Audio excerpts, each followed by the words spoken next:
In today's video, how to go from 15% body fat to having abs. Hey guys, what's going on? This is Paul Arvela from ProPhysique.com. Happy Monday. In today's video, we're gonna break down the idea of getting from a body fat percentage for most men, which is pretty standard, around 15% body fat, into getting a visible six-pack ab. I'm gonna talk about how you should approach the diet, how you should approach the cardio. I wanna talk about how long it should take, how quickly you should be doing it. And I also want to talk about kind of what body weight you will be looking at, what kind of body fat percentage it is for most men to see a visible six-pack, because there is a lot of variation there. And if you like this type of information around an evidence-based approach, meaning I as a coach have been doing this for over a decade, I look at the evidence, I look at the research, I talk to the experts, and I really try to learn the best possible way to do this. If you enjoy that type of approach, hit subscribe. It's what I love to do here. And if you would like to ask me a question directly, well, go right here to my Instagram direct message and you can send me the questions, and that's where this one comes from. I'm gonna read it so that we can actually get into the question. I wanna explain all the details because my man Anish makes a lot of good points here. So he says, I'm 5'10" and a half, 166 pounds. I've been doing some calorie counting for the last 3 months or so. I eat about 2,600 calories and burn 800 calories or so by running, walking, tracking on my Apple Watch. However, I'm stuck at 15.4% body fat. It hasn't been going down.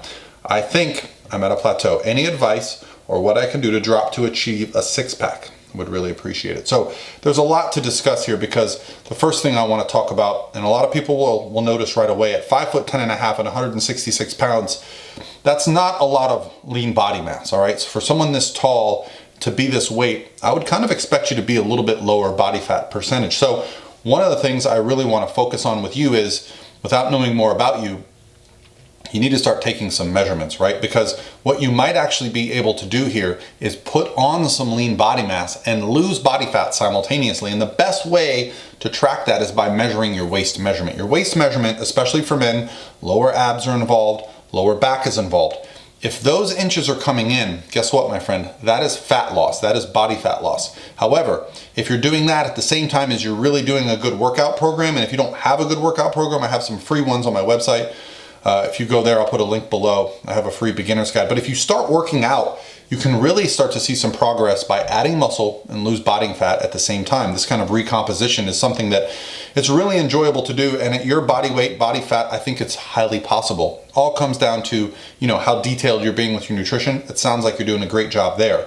But let's talk about what your weight would have to be for you to actually get to, let's say, shredded six-pack abs. Now, at 166 pounds and 15% body fat, I would probably expect you to have visible abs at about 10 to 12 pounds lower, if everything here is accurate. Now, body fat percentage being what it is, it's highly variable. And if you're just using, say, some calculations to make that assessment, it can be difficult. Instead, I would focus on pictures and measurements. That is going to be a better tool. That is what I use as a coach. And so if you don't have a coach and you don't want a coach, I would suggest that you take pictures of yourself front and back every week. Why would I suggest that? Well, when I first started dieting for competitions, I started doing this and turning in my pictures to a coach. And what I noticed every week was that I wasn't really changing visually from the front.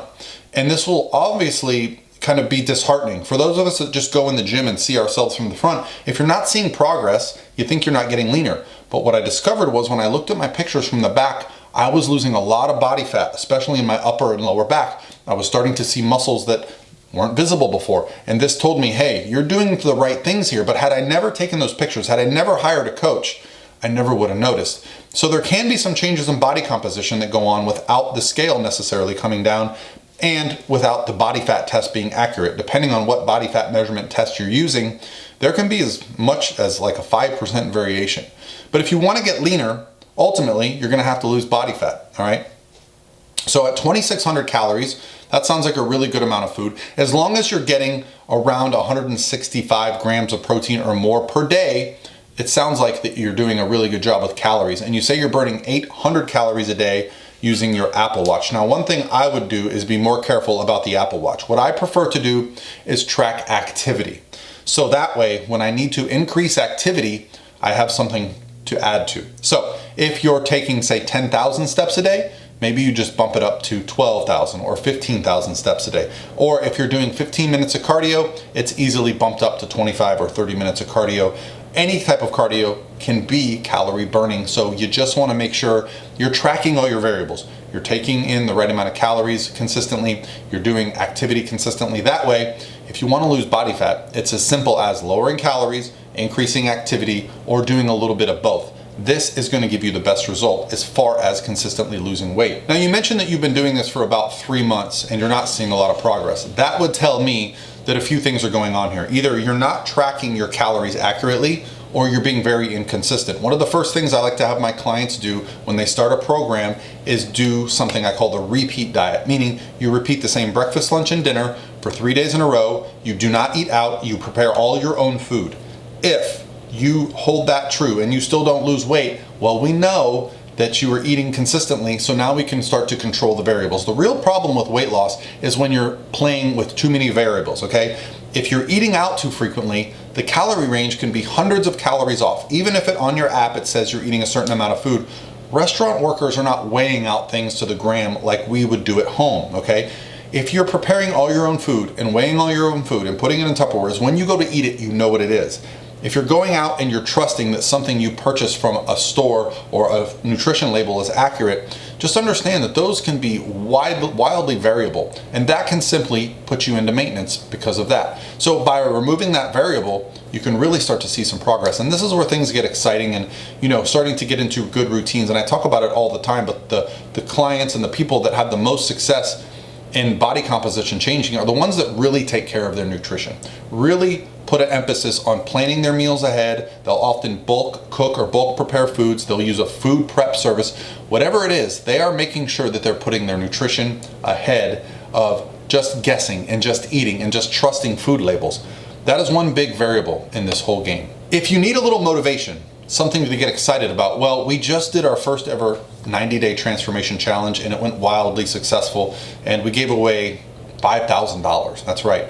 The next one, the prize money is going to go up significantly, and we're going to be starting it here in the next little bit. So I'm going to put a link below, and it's just going to be so you get notified when we announce the next transformation challenge. That's all it's for. We will never spam you. Click that link to get notified for the next transformation challenge.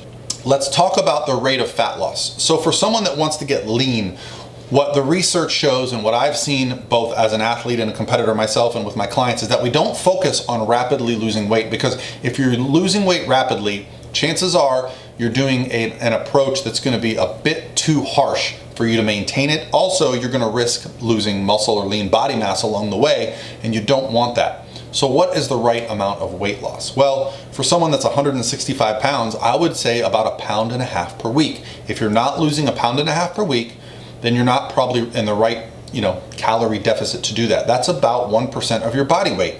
You do this, based on what I said before, for 8 to 10 weeks, you're gonna be down at that body composition where you can really see some abs. Now, abs are a funny thing because they look great when you're like 5 or 6% body fat. They don't look as good when you're 8 or 10% body fat, but the better the abs look generally, the lower your energy is going to start to be. Now, this is highly genetically variable. There are people that can walk around with abs all the time and just feel great. And there are some people that really struggle to do that. So where are you? Well, you want to remove the variables and you want to find out. You want to be consistent with your nutrition, consistent with your training, really focusing on your recovery.